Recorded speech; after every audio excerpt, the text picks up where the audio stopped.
E hoje vamos conversar sobre as instabilidades ou problemas da patela, ou rótula, como se dizia antigamente. Nós podemos dividir os problemas de patela em duas situações.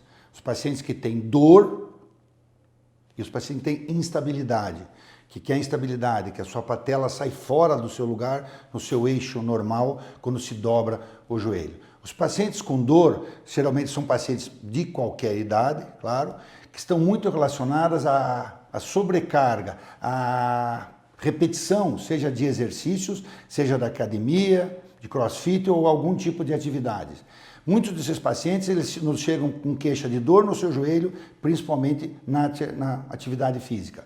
Mas veja como eu disse no início, é um paciente que tem dor só, que nunca saiu fora do lugar a sua patela.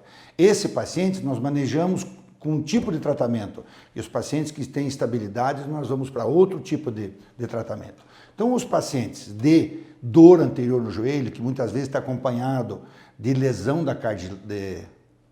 de cartilagem, que geralmente é secundária a essa sobrecarga, não é só uma doença, são manejados em 95%, 98% de maneira conservadora, quer dizer, sem cirurgia.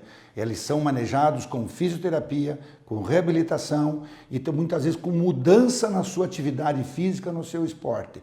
Tem que se fazer uma correção nos seus aparelhos, na academia, no crossfit, aonde for. Não é necessário parar, mas é necessário modificar a causa que estaria levando a essa dor, a esse incômodo, a disfunção do joelho. Muitos desses pacientes têm um desequilíbrio muscular entre fortalecimento e alongamento, quer dizer, a maioria dos pacientes falta alongamento, tem um encurtamento importante na musculatura anterior da coxa, posterior da coxa, na musculatura do quadril e coluna lombar. E daí tem que ser visto por um todo.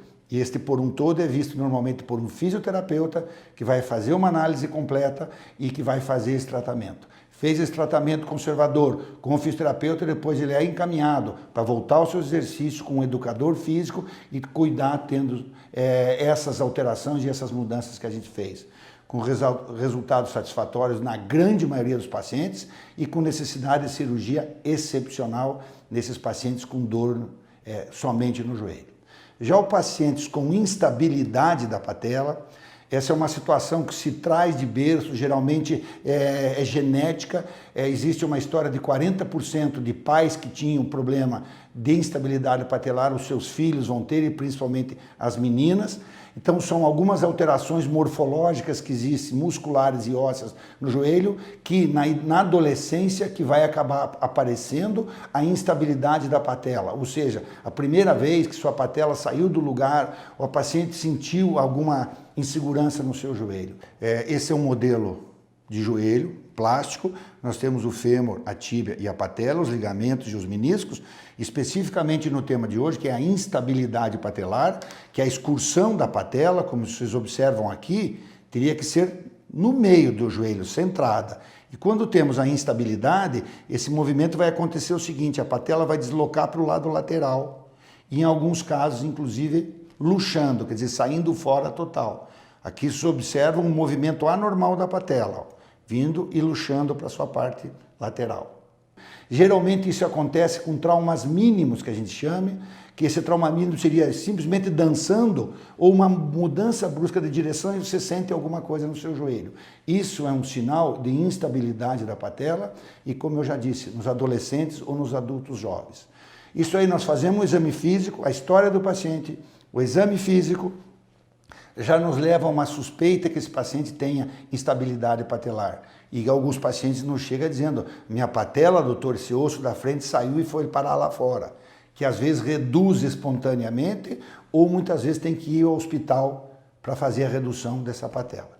Então, feito a história, o exame físico, nós vamos para as imagens, para a complementação com as imagens, com raio-x, a tomografia nesse caso e a ressonância. Então, todos esses exames são importantes, mas as tomografias, com o protocolo de Lyon, que nós chamamos da França, nos vão dar umas medidas, uns parâmetros bastante seguros, se realmente confirma aquele diagnóstico e o que está alterado, o quanto está alterado, e aí sim discutir a necessidade de cirurgia.